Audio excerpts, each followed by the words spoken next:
Aujourd'hui les amis, je vous emmène en mer, pour vous parler d'un personnage fascinant qui a sillonné l'océan, un pirate. Et ô combien j'aime les pirates. Et c'est pas pour rien que je me suis fait tatouer un bateau pirate sur le bras. Et ouais.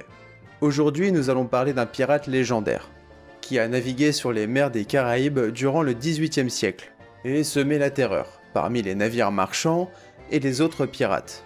Si aujourd'hui je vous parlais de Barbe Noire, la légende des pirates, ça vous intéresse?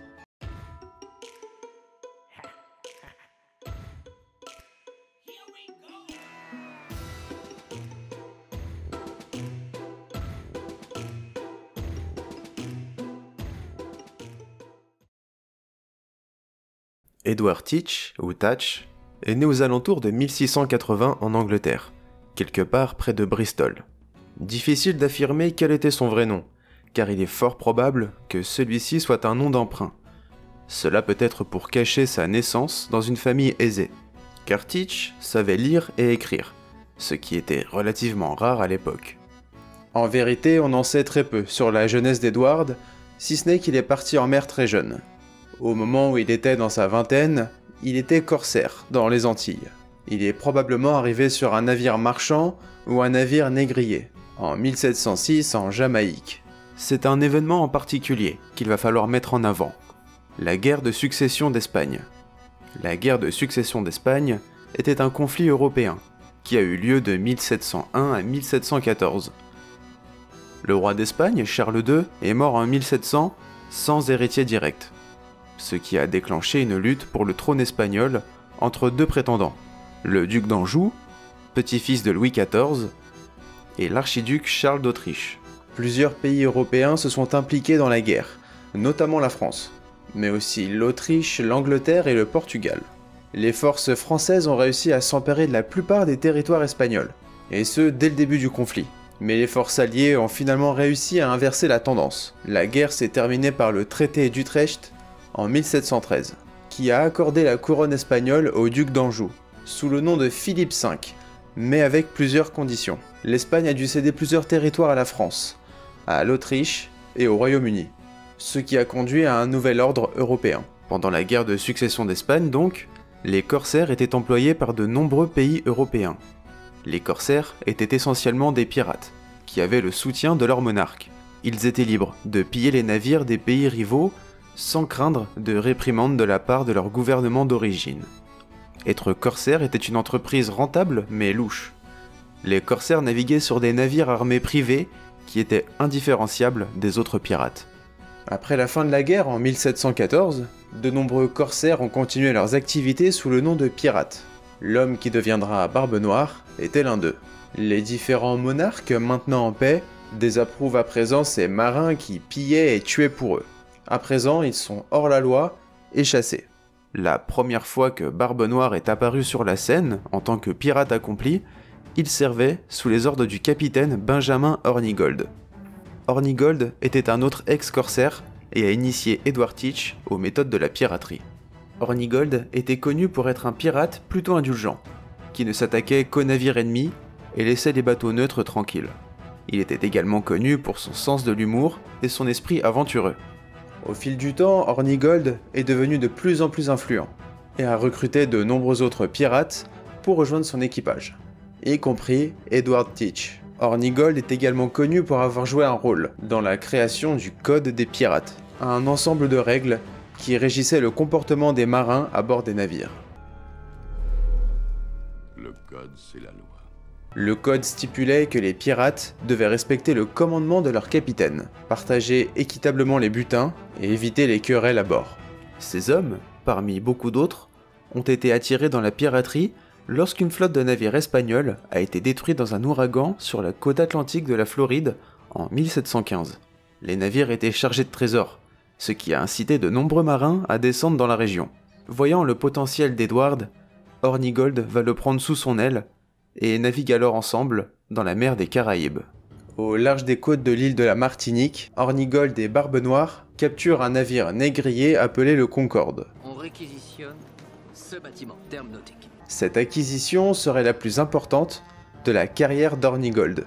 et il a équipé Barbe Noire de ce navire qui deviendra presque aussi connu que le pirate lui-même. Le Concorde était un navire négrier, qui naviguait vers les Amériques depuis l'Afrique. La taille et la vitesse des navires négriers en faisaient des navires parfaits pour la piraterie, ce qui aurait été la raison principale de sa capture par Barbe Noire et Hornigold. Teach a ajouté des canons à son nouveau navire, près de 40 contre les 12 initiaux, et lui a donné un nouveau nom, le Queen Anne's Revenge.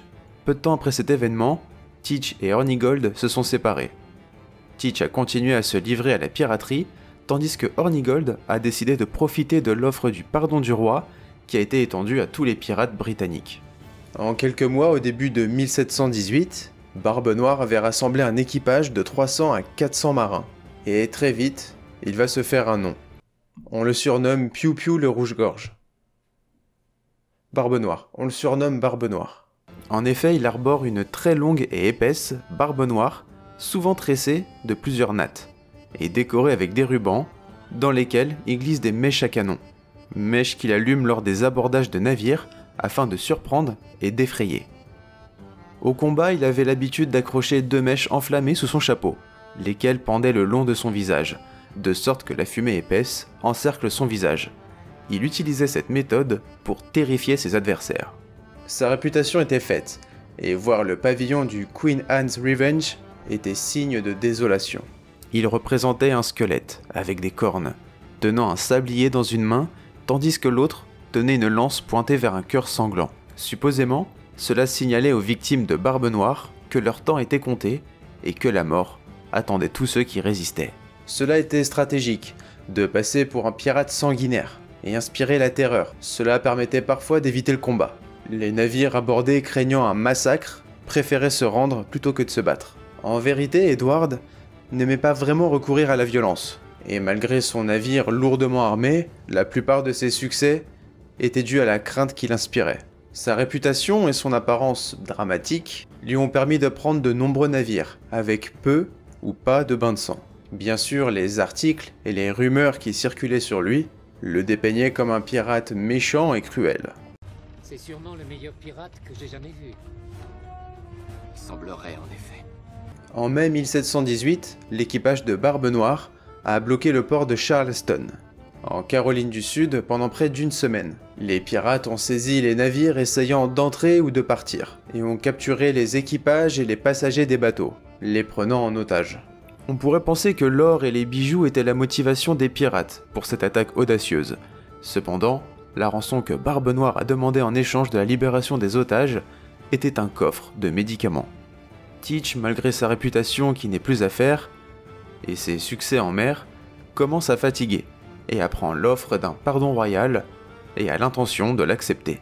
Le pardon est ouvert à tous les pirates, qui se rendent avant le 5 septembre 1718, mais contient une mise en garde, qui stipule que l'immunité était seulement offerte contre les crimes commis avant le 5 janvier. Bien qu'en théorie cela le soumettait au risque d'une pendaison, la plupart des autorités locales peuvent tout de même lui accorder.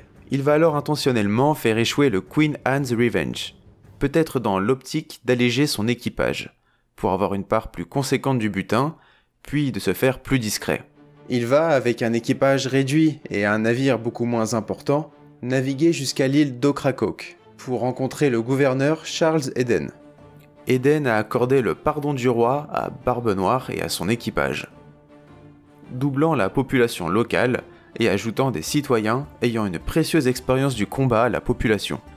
Le fait que ces nouveaux arrivants aient également apporté une richesse considérable a probablement aidé à les intégrer dans la communauté. Il semblait que la carrière de pirate d'Edward Teach était à présent terminée. Il a épousé une fille locale et créé un foyer sur l'île. Mais sa retraite est de courte durée, car il reprend la mer en tant que corsaire pour le compte du gouverneur Eden, et il pille de nombreux navires marchands.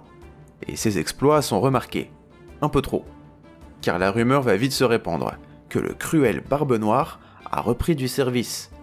C'est le gouverneur de Virginie qui va missionner un certain Robert Ménard, officier de la Royal Navy, de capturer le célèbre pirate. Je suis un pirate, un forban. Pas vrai? Il va apprendre que le port d'attache de Barbe Noire se trouve sur l'île d'Ocracoke. Il va, avec 2 bâtiments, se rendre sur place.